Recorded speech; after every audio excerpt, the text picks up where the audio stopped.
ناوڕۆ زیاتر باسی تەوتین و موچە دەکەم لە سێ خاڵدا کورتی دەکەمەوە. یەکەم خاڵ ئەوەیەکەوە بەڕاستی پرسی موچە و تەوتینی موچەی فەرمانبەرانی هەرێمی کوردستان تەمومژ و غموزەشی زۆری پێوە دیارە. زۆر زاران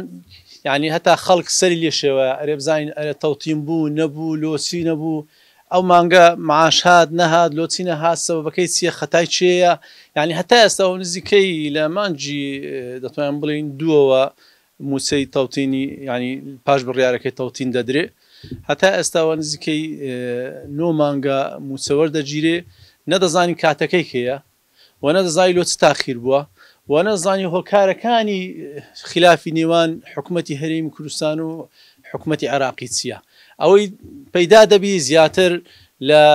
دەتوانین بڵین لە کەناڵەکانی میدیا لە کەناڵە ئاسمانیەکان لە پەیجەکاندا لە بەرپرسەکان هەندێک بەرپرسی حکومی داین بڵین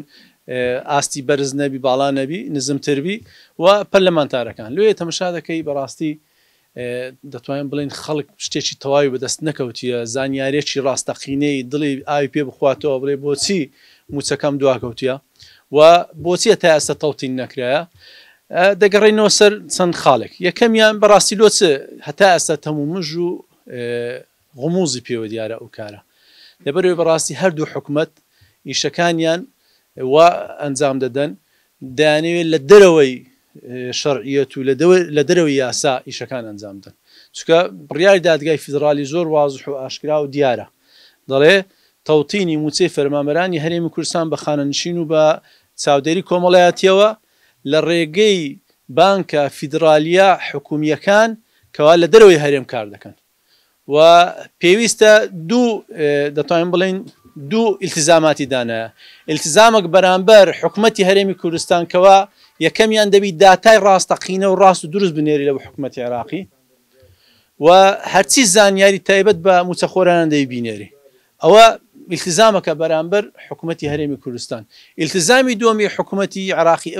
ئەو داتایانە کاتەکات یەکسەر تەوتینیان بکە لە بانکە فیدرالیەکان بانکە فیدرالیە حکومیەکان کەوا لە دەرەوەی هەرێم کار دەکەن بەو تعریف بۆ بڕیارەی دادگای فیدرالی بیکەوە TVIش ناگرتەوە تەنها ڕافیدەین و ڕەشید دەگرتەوە بۆیە تەماشا دەکەین هەتا ئێستا ئەوە جێبەجێ نەکرایە بەڵام مقدمات و هەنگاوەکانیان باش نرایە لە ژێر فشارێکی زۆری حکوومەتی عێراقی و موچەخۆران و ئێمەی کەوا سکاڵەکاران کردیتمان ئیشەکەمان ئەنجامدا لە دادگای فیدرالی ئەو هەموو فشارەوەی کردێکەوە ڕۆژ بە ڕۆژ هەنگاوەکانی تەوتین لەوانەیە ڕۆح بۆ خۆتان بیبینن کەوا ڕقم وەزیفی دەکرێتەوە و بایۆمەتری دەکرێتەوە و UPN دەکرێتەوە و وای لێ هاتێکەوە ناوی وەهمی نەمینێ ناوی دووبارە نەمینێ و ئێستا تەنان دوای لێ هاتیە باج و ڕسومات و هەرچی پرۆسێکی دارایی هەیە وای لێ هاتێکەوە هاوبەش بی لەگەی عێراق یعنی لە عێراق چۆن بی لێرەش وای لێدێ ئەگەر بزانن ئێستا ئەگەدار بن هەندێک باج و ڕسومات کەم بوویتەوە ئەوە نەتیجەی ئەو بڕیاری دادگای فیدرالیە و نەتیجەی ئەو فشارانێکەوە عێراق دەیکات دەیەوێ هەموو سیستەمی دارایی هەموو عێراق ببیتە یەک سیستەم بە هەرێمی کوردستانەوەش بۆیە دەتوانین بڵێن بڕیاری دادگای فیدرالی هەنگاوی باشی نایە بەڵام نەگەیشتە کۆتایی ئەنجامی خۆی و هەروەکو باسم کرد هەتا ئێستاش تەمومژ و غامزە ئەو تەوتینە لۆ جێبەجێ نەکرایە و هۆکارەکەشی یەک لەوانە وتم بەرپرسانی باڵای حکوومەتی چی هەرێمی کوردستان چی حکوومەتی عێراقی بەڕاستی داتا و زانیاری بە شەفافیت نادەنا چ میدیاکان چ چاودێران تەنانەت مۆزەف و موچەخۆر بەخۆشی لێ ئەوەی لێکردێکەوە غامز بی زۆر لە پێشمان وازەح نەبی خاڵێشتر ئەوەیەکەوە لۆی لێکردێکەوە تەوتین غامز بی بەداخەوە من ئەوڕۆ لە کەناڵێکی ئاسمانیش باسم کرد تم ئەو پەرلەمانتارە کوردانی کەوا لە عێراقن یعنی بەڕاستی زەربەیەکی زۆر گەوریان لە موچەخۆرانی هەرێمی کوردستاندا جگە لەوەی کەوا ئیشی ڕاستەقینەی خۆیان ناکەن بێن یەک لە خاڵە هەرە گرنگکان تەوتینەکە وا بکەن کەوا جێبەجێ بکرێ دێن داتا و زانیاری و هەندێک لێدوان تەسریح دەدەن هیچ عیلاقەی بە واقع ئیشەکە دانیە و زۆر زاران ناومێدیش دروست دەکەن چونکە چۆن ئێستا حکوومەتی هەرێمی کوردستان ناومێدی بەرامبەر موچەخۆران دروست دەکات بۆی کەوا ناوی تەوتینەکە جێبەجێ بکرێ کاتێکە تو داتا و زانیاری ناڕاست بڵاو دەکەیەوە لە پەیجەکەی خۆت لە کەناڵەکانی ڕاگەیاندن لە میدیاکان ئەوە چی لێ دێ وای لێ دێکەوە خەڵک بێئومێد دەوێت جارێک قسەی جێلێ بوو ناڕاز بوو جاری دووەم هەر ناڕاز دەچوو جاری سێم وانە جاری سوارم درۆ بوو یعنی ئەوانە هەمووای کردێکەوە خەڵک زۆر بێئومێد و بێهیواوی بەرامبەر ئەو پرۆسەیەکەوە نزیکەی 32 ساڵە حکوومەتی هەرێمی کوردستان زوڵم و ستەم لە خەڵکی هەرێمی کوردستان دەکات بە تایبەتی موچەخۆران بە تایبەت لە پاش 2014ەوە نزیکەی 10 ساڵە ڕاستەوە خۆ زوڵم لە موچەخۆران دەکات ئەتو بێ بە ماوەی چەند مانگێک بتەوێ هەموو ئەو مخەلەفات و ئەو هەموو نایاساییە و ناشەرعیتێکەوە کرایە ئەنجام درا بێ لە چەندین ساڵە بەدەیا ساڵ کرایە تو بێ بە چەند مانگێک جێبەجێکەی بە لێدوانی هەڵا بە لێدوانی ناڕاست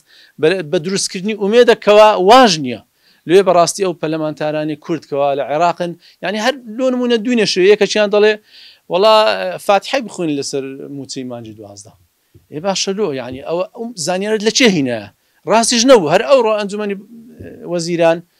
عێراق ئەمە ئەو کاتیش گوتمان وتمان کاکە ئەو ئیتیفاق هەیە لە بینی حکوومەتی هەرێم حکوومەتی عێراقی ئەو سێ مانگەی 10 11 و 12 دەبی التزام کەن بیدەن موچەکەی هەتا سیویەکی 12 2024 موچەم سۆگەری موچەخۆرانی هەرێمی کوردستان ئەمنا پەرلەمانی کورد لە عێراق دەڵێ دەوی فاتحە بخوێن باشە ینی لە مەسلحەتی چێدا ئەوە ئەتو زانیارێکی ناڕاست بڵاوکەوە خەڵک زیاتر بێ موچێ وەرنەگرتیە 6 ڕۆژە بێ ئەوەشی با سەری بڵێ وڵا فاتحەشی لەسەر بخوێنە یعنی ئەوانە ئەکەوە ئەو ڕۆژ دیار بوو یعنی ئەنجومەنی وەزیران بڕیاری دەکەوە هەرسێ موچەکە دەوی مسۆگەر بدرێ یعنی ئەوانە وای کردێکەوە خەڵک زیاتر بێ ئومێد بڵاو بیتەوە و زۆر جاران یعنی زانیاری ناڕاست ئەمە پێش تقریبا مانگەک ئەندام پەرلەمانی کورد هەبوو لە عێراق نووسراوی کردی لە وەتەیف سامی دەڵێ داوات لێ دەکەمکەوە لە مانجی هەشت کردیتی لە مانجی هەشت کردیتی دەڵێ داوا لێ دەکەمکەوە بزانم هۆکاری جێبەجێ نەکردنی تەوتین چییە و ئەو ڕێکارانێکەوە ئەنجامتاندا چییە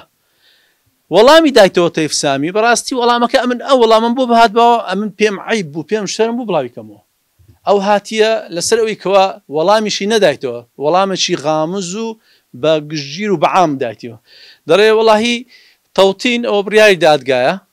و دادگای فیدرالیە و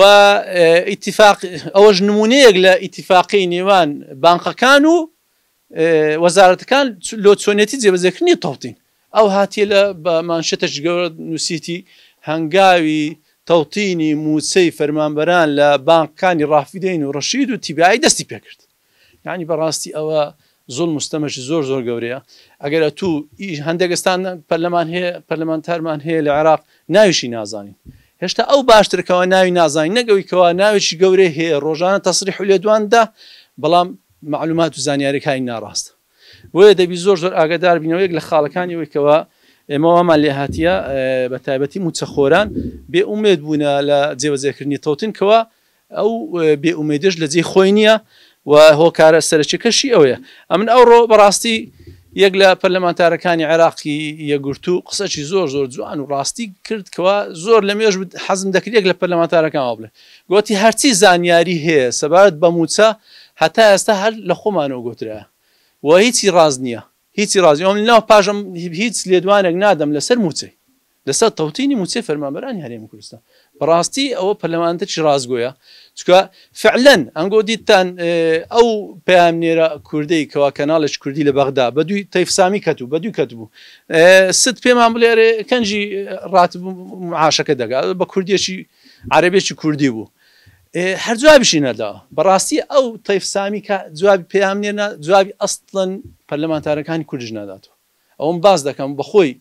و نووسراوی بڵاو کردەوە پەرلەمانتار و بە فەخر و شانازیەوە دەڵێ ئەو وەڵامەکەی تەمەشای وەڵامەکەی دەخوێنیوە ئەسڵەن ئیهانەکردنی ئەو کەسەیەکەوە پرسیارەکەی کردیە لێ چکە جوابی ناداتەوە جوابی قسەی عام دەکات دەڵێ ئەوە نمونەی ئیتیفاقی نمونەی ئیتیفاقیش هەر ناو گۆگڵی هەیە بڕۆ لە دوی بگەڕێ هەیە ینی بەڕاستی ئەو پەرلەمانتارانە یعنی وەکو پێویست ئەرچخۆیان پێ هەڵنەستان و پێویستە محاسبە بکرێن لەلایەن حزبەکەی خۆشیانەوە و لەلایەن خەڵکەوەش لەلایەن دەنگدەرۆش زارشتر ئەو جۆرە پەرلەمان و پەرلەمانتار و ئەو جۆرە حزبانە قەت بە هیچ شوەیەک متمانیان پێ نەدەنەوە و خاڵی دووەم کەوا زۆرم پێگرنگە هەتا ئێستا لەوانەیە کەم یان باز نەکرابی ئەوەیەکەوە زۆر جارن هەتا حکوومەتی هەرێم بەرپرسە باڵەکانی حکوومەتی هەرێم دەن کاکە باشە ئەدیوە لە عێراق ئەوتە بانقی ئەهلی تەوتینی موچەی فەرمانبەرانی عێراق دەکات لۆی ما ناتوانین لە هەژماری من لە بانقا ئەهلیەکان بیکەین خۆی وەڵامەکەی زۆر زۆر ئاسان و وازەها لەبەر ئەوەی دادگای فیدرالی ئیلزامی کردیە کەوا تەوتینی موچەی فەرمانبەرانی هەرێمی کوردستان لە ڕێی بانقی ئیتیحادی حکومی فیدرالی بی کەوا لە دەرەوەی هەرێمیش دەکا بەڵام لە بۆی عێراق ئەو کێشەیان نەبووە و هەر لە سەرەتاوە حکوومەت بەخۆی کردیتی لێ تەمەشا دەکەی بانقێکی ئەهلی تەوتینی موچەی فەرمانبەری عێراقی کردیە بەڵام لۆمە نابی بەڕاستی چکە لەبەرەوەی دادگا پاش ئەوەی چەندین جەلسەی لەگەر ئێمە و ئەو سکاڵاکارانێکەوە هەبوونی یەکگرتوش گوێی لێبوو زانیکەوە متمانە نییە لە نێوان موچەخۆری هەرێمی کوردستان و حکوومەتی هەرێمی کوردستان یەک لە خاڵەکان کەوا وەی لێ بکە ئەو متمانەیە دروست بیت لە ڕێی بانقا فیدرالیەکە حکومیەکانی عێراقی وای لێ کردکەوە وای کردکەوە تەوتینەکە ئەنجام بدرێت و بەدەستی دووش دەتوانرێت بدرێتە بانقا ئەهلی کاتێک پارەکە درا بانقا حکومیە فیدرالیە ئەوانی کەوا لە دەرەوەی هەرێم وەخو بانقی ڕافیدین ڕەشید دەگریتەوە تیبی ئاژ ناگرتەوە درا ئەو دوو بانقا دەتوانێت ئەو دوو بانقا بیدەنە بانقا ئەهلیەکانی تریکەوە مجازن لە بانقی ناوەندی عراقی لە هەرێمی کوردستان ئیش دەکەن و دەتوان ئەوان بێن موچەی فەرمانبەران ڕاستەوخۆ دابەشکەن پاش ئەوەی کەوا پارەکەیان وەرگرتیە لە بانقی ڕافیدین و ڕەشید لێ ئەوە پێم ضرور بوو چکە تقریبا ئاز دەکەم کەوا باز نەکرایە و زۆر جاران بە شێوازێک بەرپرسانی حکوومەتی هەرێم باسی دەکەن کەوا دەڵێن ئەوە فەرق و جوداییە و نابی و لەبەرەوەی ئەسڵەن وایە فەرق و جودایە بەڵام فەرق و جوداییەکی ئیجابیە و محکمەی اتحادیش باش حکوومەتی هەرێمی ناسیە لێ ئەو شەرتەی دانایەکەوا دەبی لە ڕێی بانقا فیدرالیە حکومیەکانی کەوا لە دەرەوەی هەرێم کار دەکەن خاڵشتر کەوا زۆر گرنگە زۆر زەڕورە ئێستا ئەی چارەسەر چییە ئەوە کێشەکان ڕۆژ بە ڕۆژ چۆن توانین بڵین حکوومەتی هەرێم کاتێک لیستەکە دەنێری حکوومەتی عێراقی وەزارەتی دارایی تێبینی خۆی دەدا دەنێرتەوە هەر مانگە و جۆرە گۆڕانکارێک ڕووی دەدا هەر مانگە و جۆرە بەهانەیەک دروست دەبی هەر مانگە و بە نوعک لە نوعەکان موچەکە تاخیر دەبی وای لێ دەکەوە بەڕاستی موچەخۆران سوودی ڕاستەوخۆ لە بڕیاری تەوتینەکەی کەم وایە بیبینن لێ چارەسەری سەرەکی ئەمە دەتوانین بڵین لە سێ جیهەتدایە لە سێ لایەدا هەیە و ئەو سێلایە هەتا ئێستا دەتوانین بڵین دوو لایەنیان بە تەواوی بە ئەرکانی خۆیان هەڵنەستاینە جیهەتی یەکەم ئەوەیەکەوە دامەزراوە تەنفیزیەکانی حکوومەتی هەرێم و حکوومەتی عێراقی ئێمە ئەو ئیشەشی تەنفیزی و جێبجێکردنە ئیشەکی یاسادانان نییە بڵێ ئیشی پەرلەمان بی بەڵام ئیشەشی تەنفیزیە ئیش تەنفیزیش چێ پێ هەڵدەستی یەکەم حکوومەتی هەرێمی کوردستان دووەم حکوومەتی عێراقی حکوومەتی هەرێمی کوردستان ئەو داتا و زانیاریانێکەوە ڕاست و دروست و ڕاستەقینە بداتە حکوومەتی عێراقی و حکوومەتی عێراقی لە ڕێی وەزارەتی دارایی تەمویلی ئەو موچەی بکات بداتە بانقەکان ئەو بدرێتە مۆزەف نەک بداتە دەستی حکوومەتی هەرێم ئەو ئارەزوی خۆی تاخیری دەکات نایدا کەمی دەکاتەوە زیای دەکات بیداتە موچەخۆران لێە ئەو کێشەیە دەبی یەکەم جار حکوومەتی هەرێمی کوردستان ئیلتزام بکە دواتر حکوومەتی عێراقی بەهانای حکوومەتی هەرێم نێڵتەوە ئەوش جێبەجێکە ئەگەر هەر جێبەجیان نەکرد ئێمە چەندین بەرپرسی باڵامان هەیە لە عێراق سەرۆک کۆمارمان هەیە ئەدی سەرۆک کۆمار ئیشی چییە ئەگەر نەتوانی موچەی هەرێمێکی گەورە کەوا نزیکەی 1,200,000 زیاتر موچەخۆر و بازارەکەشی لەسەروی پێیوەست بووە نەی چارەسەری بکەی سەرۆک کۆمار ئیشت چییە خۆ ناڵێن ڕاستە خۆ دەسەڵاتی هەیە بتانی محاسبەیان بکە بەڵام لەو دەسەڵاتانێکەوە هەیتی دەتوانین سەرپەرشتی بکات و هەندێک فشاری سیاسیش ئەنجام دەن ئەوەیەک دوو ئەمە جێگری سەرۆک وەزیرانی عێراقمان هەیە کەوا لە پشتی پارتیە و بەشێکی سەرەکی حکوومەتی هەرێمی کوردستانە و ئەو خۆی دەڵێ ئەوان خۆیان دەڵێندا کە کێشەکە حکوومەتی عێراقە ئێ باشە تو جێگری ڕێز و زەراتەیە لۆ بەوی چارەسەری ناکەی لە کاتێکدا ئەو جێگرە سیفەتەکەشی زۆر گرنگە لە بۆ موچە جێگری سەرۆکی حکوومەتی عێراقە بە سیفەتی کاروباری ئابووری کەواتە دەتوانی فشار بکە پێشنیار بکە پرۆژە بدا دەتوانی وا بکەکەوە ئەو تەوتینە جێبەجێ خۆیان ناڵێن حکوومەتی عێراقی کێشەیە ئێ باشە کاکە جێگرەکە هیتووە جێگری سەرۆکی پەرلەمانی هیتووە ئەتون لۆ نایە بە خۆت حەلیکەی لەگەڵ حکوومەتی عێراقی و چەندین بەرپرسی باڵاشمان هەیە یان نزیکەی تقریبا 6-7 وەزیرمان هەیە لە ئەنجومەنی وەزیرانی عێراقیدا ئەوانە کاتێک دادەنیشن یعنی جورئەتی ئەویان نییە جارێک تەورێک زیادکەم بڵێن کاکە موچێ فەرمانبەرانی هەرێمی کوردستان و تەوتین لۆ جێبەجێ ناکرێ ئەگەر ڕاست دەکەن چکە ئەگەر ڕاست دەکەن بەڵام ڕاست ناکەن چکە ئەوە بەخۆیان کێشەنە بەڕاستی بۆیە یعنی ئەرکە سەرچیەکەی هەیئات تەنفیزیەکان دەستە تەنفیزیەکان کەوا چارەسەری ئەو کێشەیە بکات و ئەگەر ئەوان هەر چارەسەریان نەکرد وەکو ئێستاکەوە بەخۆیان بەشێکن لە کێشەکەی نەک بەشێکن لە چارەسەر ئێستا دەبی ئەو پەرلەمانتارانەی کورد کەوا لە عێراق نزیکەی 65-66 پەرلەمانتاری کوردمان هەیە لە عێراق ئەوان دەبی بە ئەرچی خۆیان بە ڕۆلی خۆیان هەستن چکە بەڕاستی پەرلەمانتار لە هەموو دنیای نەک بەس لە هەرێمی کوردستان لە عێراق سێ ئەرچی سەرەکی هەیە یەکەم پەرلەمان دەبی تەشریع بکە تەشریعی قوانینە تشریعی قوانینە ئێمە تشریعی قوانین دەتوانی ئێستا میزانیە ئەوڕۆ بڕیار وابووکەوە دەستکاری مادەی 12 بکرێت لە ڕێژەی بڕی پارەی خەرجی دەرهێنان و گواستنەوەی هەر بەرمیلێکی هەرێمی کوردستان لە $6 بکرێتە 16 و لیژنەکی دەولیش دابدرێت بەجۆرە تەخمینی ئەوان پاش دوومانشتر هەرچەندیاندانە بە ئەسەر ڕەزعی دەتوانین دەستکاری بکەیەوە ئێتان مادەیەشتر زیاد کەم کاکە موچەی فەرمانبەران بە بڕیاری دادگای فیدرالی دەبێت ڕاستەوخۆ تەوتینی موچەی فەرمانبەران بکرێت لە بانقە حکومیەکان ئەو بڕیاری دادگای فیدرالیشکەوە دەبێت الزام بکەیت دەتوانێت ئەو بڕگەیە زیادکەی بەڵام بداخەوە نەک پەرلەمانتارەکانی دەسەڵات پەرلەمانتارەکانی کەەوە بەناو ئۆپۆزیسیۆنیشن ئەوانش ئەو بەو ئەرکەی هەڵنەستاینە ئەو لە ڕووی تەشریعیەوە لە ڕووی خاڵشتر ئەرکەشترکەوە هەموو پەرلەمانەکەیتی بریتە لە متابعەکردن و محاسبەکردنی چی هەیئاتە تەنفیزیەکان هەیئاتە تەنفیزیەکان لەوە جێبەجێکردنی ئەو بڕیارانەی یان ئەو قانونانش کەەوە هەیە جێبەجێ نەکراون پەرلەمانتاری کورد کەوا لە عێراقا نزیکەی 55 65 پەرلەمانتاری کورد لەوێ هەیە بۆ تا ئێستا نەهاتونە محاسبەی سوودانی وەزیری دارایی تەیف سامی یعنی ئێستا پەرلەمانتارەکان ئەوەندە خۆیان گچکە کردو ئەوەندە خۆیان سوک کردی ئەوەندە خۆیان نزم کردەوە ئاستی خۆیان یعنی وەکو میدیاکارێک و تەبێژەشی تەیف سامیان لەواتە و تەحەداش دەکەم هەتا ئێستا تەیف سامی یەک لێدوانی ڕاستەخۆی دابێتە هەرەندە پەرلەمانێکی کورد وەرە لۆم بینن لە ئەوەلی هەتا ئاخیری ئەو مەسەری تەوتین و موچە دەڵێم نازان بابەتتر هەتا ئێستا تەیف سامی گوتیبیتی فلان پەرلەمانتار لەگەڵی دانیشتیمە و بە ئەو زانیارەشم پێبەخشیە هەمووی چییە پەرلەمانتارەکە دەڵێ وەڵاهی زانیاریم هەیەکەوە تەیف سامی وای گوتیە یان بەتەمایە وا بکە هەمووشی ئەسڵ ئەساسی نییە یعنی جۆرێکە لە هەڵخەڵەتانی خەڵک بۆی کەوا ئەرچی خۆی جێبەجێ ناکە دێ بە شتی ناڕاست دێ پڕی دەکاتە ئەو بۆشایی و لە جیاتی بێ ئەتوو بێ ببێ وتەبێژی تەیف سامی و جاریوە ئاستیان ئەوەندە نزم دەکەن و دەبنە وتەبێژی مدیر بانقەچی ئێ مدیر بانق مدیر عامە کاکە ئەتوو پەرلەمانتاری ئاستی وەزیر دای آخر کو دەبی یەکی بەرزتر بیتە وتەبێژی نزمتر کەسێکی نزمتر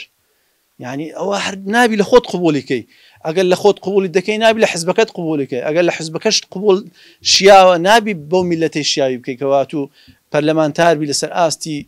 وەزیر داوی بچی ببێ وتەبێژی مدیر بانقەچی ئاساییکەوە کەس نازانین چۆن و چۆنیش دەکە لێ تەمەشا دەکەین پەرلەمانتاری هەرێمی کوردستان پەرلەمانە کوردەکانی هەرێمی کوردستان کەوا لە عێراقن بەڕاستی ئەرکێکی زۆر گەوریان لەسەر شانە و وەکو پێویستنیانتانێت جێبەجێ بکەن بەڵکو مووقفی کورد و موچەخۆرانی هەرێمی کوردستانیشیان زۆر لاواز کردیە بۆ زۆر زاران دەبنە محلل یعنی تەمەشاکە یعنی کاتێک مقابلەیان دەکەن یعنی وەکو من و تو ڕخ نەدەگرن وەکو من و تو باسی کێشەکان دەکەن وەکو من و تو باسی موچە و تەوتین وانە دەکەن کاکە تو پەرلەمانتاری بڵێ من لە عێراق دانیشتم و دام نایە محاسبەی فلان وەزیر بکەم و دام نایە کۆبنەوە لەگەڵ فلان لیژنە بکەم و ئەنجامی لیژنەکەشمان بەو شێوازە بووە ئەوانە نابینی هیچ هەمووی بووتە محەلیل و شیکەرەوە و چاودێر و وەکو خەڵکێکی ئاسایی قسە دەکەن لێ بەڕاستی ئەوە خەلەلێکی زۆر گەورەی پەرلەمانە و وەکو باسم کرد یەکەم ئەرچی تەشریعە دووەمی چاودێریکردن و محاسبەکردنە و دەستوری عێراقیش ڕێی پێدایە دەستوری عێراقی ڕێی پێدایە کەوا پەرلەمانتار دەتوانی 25 واژۆکۆ کاتەوە بێ هەر بابەتێک کەوا پێی گرنگ بی بیکاتە تەوەرەکی کۆبنەوەی ناو پەرلەمانی عێراقی باشە کاکە هەر بڕیار مەدەنا بەس بڵێ وەرە 25 ئەمە نزیکەی 25 زیمان هەیە لە بەس کورت بێجگە لە ئەو پەرلەمانتاری عێراقیانێکەوە حتمما لە بابەتەکی وە هاوکارت دەبن 25 زیمان هەیە نەک 25 یەک کاکە لەو هەمووە 25 پەرلەمانتارت هەبی بێ بیکاتە تەوەرەکی کۆبنەوەی پەرلەمانی عێراقی بزانین باسی ئەو کێشەی موچە و تەوتینی فەرمانبەرانی هەرێمی کوردستان بکەین کاکە سەبەبەکانی بزانین چییە زارت باس چارەسەر مەکە ما هەتا ئێستا بەڕەسمی هیچ لایەنێک نە حکوومەتی هەرێمی کوردستان نە حکوومەتی عێراقی و نە جیهەتی ڕەسمی پەرلەمان هەتا ئێستا بەڕەسمی نەیانگوتێ کێشە ڕاستەقینەکە بەڕەسمی دەڵێم ها نەک بە دزەکردنی زانیاری وشتیوە بەڕەسمی نەیانگوتیە هەتا ئێستا لۆ تەوتین ئەنجام نەدرا و لۆ موچەخۆر 2 مانگە موچەی خۆی وەرنەگرتی هەتا ئێستا بەڕەسمی نەیانگوتی کۆبنەوەیەکی وا ساز دەکەم ئەگەر هەر ئەنجامی نەبوو ئەو کۆبنەوەش ئێمە شتەشترمان لەدەستا پەرلەمانتاری عێراقی دەتانی 25 پەرلەمانتاری کورد و جگە لە عێراقیەکانیش کاکە 25 یان دەتوانی بێ ئەوە بکات ینی داوای چ بکات داوای وەزیر بکەکەوە ئیستیزافەی بکات لە ناو پەرلەمان و محاسبەی بکات بڵێ بۆچی ئەو تەوتینە جێبەجێ نەکرێە بۆچی موچە خۆرانی هەرێمی کوردستان کاکە واز لە تەوتین بینە بۆچی هەتا ئێستا 2 مانگە معاشیان وەرنەگرتیە یعنی وەرە ئەتو لە جیاتی بچی لە سکرتێری تەیفسامی بپاڕێەوە لەگەری دابنیشی دوایە معلوماتێکی بەسیتت بداتێ سەرزارەکی پێشت بڵێ بە کەس بڵاو مەکەوە ناوی بڵاوی کەیەوە دوای ئەو هەموو زەلیلی و خۆسوکردە بەرامبەر وەزیرێک ئەم دەهی من ناو پەرلەمان سوودشی دەکەم و محاسبەشی دەکەم بەڵام بەداخەوە ئەو شتانەیە ئەنجام نەدایە ینی ئێستا ینی زۆر جاران هەوڵم دایکەوە باسی ئەو بابەتە نەکەم بەڵام ئێستا دەتوانین بڵێن هاتە سەر ئێستێک ینی معقول نییە تو معاشی یەک دەفتەری وەرگری مانگانە و فراکسیۆن هەیە 9 ئەندام پەرلەمان هەیە 16 هەیە 18 هەیە 30 هەیە هیچ ئەسەری نەبی هیچ کاریگەریەکی نەبی لەسەر ژیان و بژێوی خەڵکی هەرێمی کوردستان ئەتو لۆ چلەوەی ینی کاتی ئەوەی هاتێکەوە خەڵک و دەنگدەر و میلەت لەو پەرلەمانتار و لەو حزبانە پێستەوە بۆچی ئەوانە ناتوانن وەکو پێویست خزمەتی میلەتی خۆیان بکەن یان عەلەقە ڕاستیەکانیان لەگەڵ بن دەتواندرێ ئەو ئیشانە بکرێ و زۆر ئاسانە بەڵام بەداخەوە هەست دەکەیتەوە ئەو ئیشانە ئەنجام نادرێ ئایا بەرامبەر مقابلێکە ئایا بەرامبەر ئەوەیەکەوە هەر لێی نازانن یان ئەوەیەکەوە شتێک شخصی وەردەگرن یان وەکو حزب شتێک وەردەگرن وەزعی عێراق زۆری فەرقە لە کوردستان ئێستا وەیە سوودانی ڕێز وزرایە بەڵام ڕێز وزرایشی زەعیفە بە 2 کورسی هاتی بوویتە ڕێز وزرا و ئێستا چەندین لایەن و حزب دژایەتی دەکات دەیەوێت بیڕوخێنی ئەتوەرە تەحالفیان لەگەڵ بکە ئێستا لەوانە مالکی بە هەموو شێوەیەک دەیەوێت پێش 6 مانگ پێش هەڵبژاردن سوودانی لابدا ئێتوانە فرسەتە دەتوانانی استیغلالکەی بەڵام تو نەوەکو ئۆپۆزیسیۆن تەعامل دەکەی لە بەغدا نەوەکو حکوومەتیش کەواتە ئەو 9 کورسیە بەڕاستی ئەوەی دەنجی دایتێ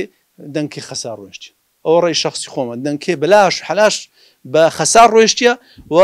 کەسیش نەیتوانێت سوودی لێ وەرگری جارشتر دەی بزانی کاتێک دەنگ دەیەکەک بزانیکەوە ئەو دەنگە لۆچەیە و چەندی قازانجی ئەو میلەتەیە لە دەتوانین بڵێن لە ئامانجە استراتیجیەکانی چەندی لە قازانجی ئەو میلەتەدایە ئەوە خاڵشی زۆر گرنگە خاڵشتر ئەوەیەکەوە لە ڕووی تەواو بوو نیو ساعت تا وەڵا ئەو خاڵەمانم زۆر بە کورتی هەر